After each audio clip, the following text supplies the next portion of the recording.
friends, welcome to Commerce and XLOOKUP. In last video we have seen two examples of XLOOKUP. So first one is how to do VLOOKUP using XLOOKUP, and the second one is how to do reverse VLOOKUP using XLOOKUP. Okay, so in this video we are going to cover example 3 and 4. So in example 3 we are going to cover how to use the argument if not found in XLOOKUP, and the fourth example is how to use match mode with wildcard in XLOOKUP. Okay, so let us proceed with example 3.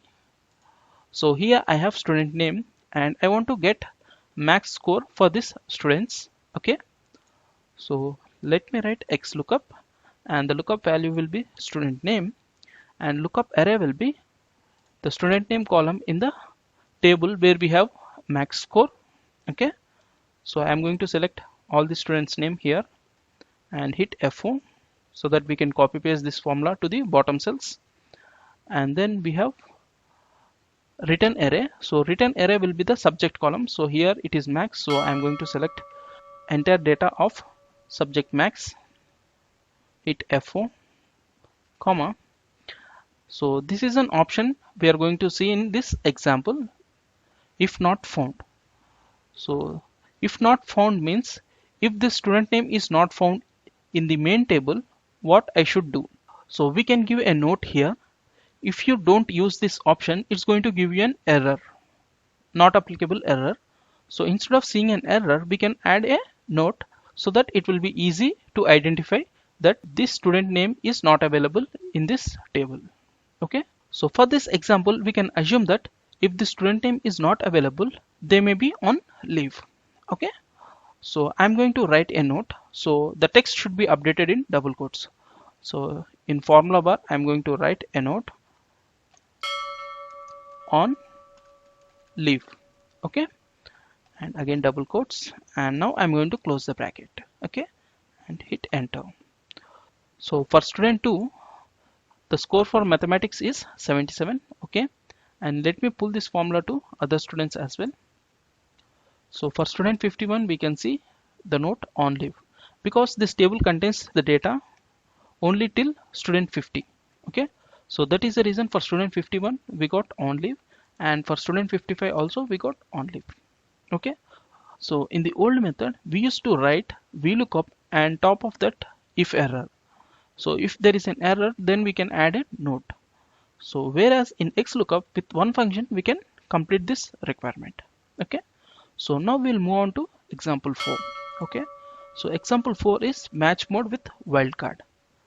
So match mode with wildcard, we need to make few adjustments to our main table. So for student 2, after the name I'm going to add few characters. So $ABC. Okay, and once I change the name of student 2, you can see in this example 3 for student 2 it is updated as on leave, because it is unable to do exact match of this student 2 name in the table, and that is the reason it's giving an error. So for error we have added a note on leave, so we are seeing the note on leave. Okay, so now in our example we are going to see if we have a data like this which contains the name and also some additional text to end of it, so still we need to get the value for this kind of data as well. So here we have student name matching in the both the columns, but there is some additional text in our source file. So we need to match the student name, and afterwards if we have any additional text we need to simply ignore that one, and then we can pick up the required column value. Okay, so now I'm going to add same thing for student 15 as well. So at the end I'm going to add $123.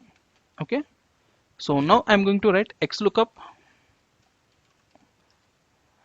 and for lookup value first we are going to select the student name. Okay, and now you look at this formula bar. So here I'm going to write and. Okay, and then and in double quotes I'm going to write asterisk symbol.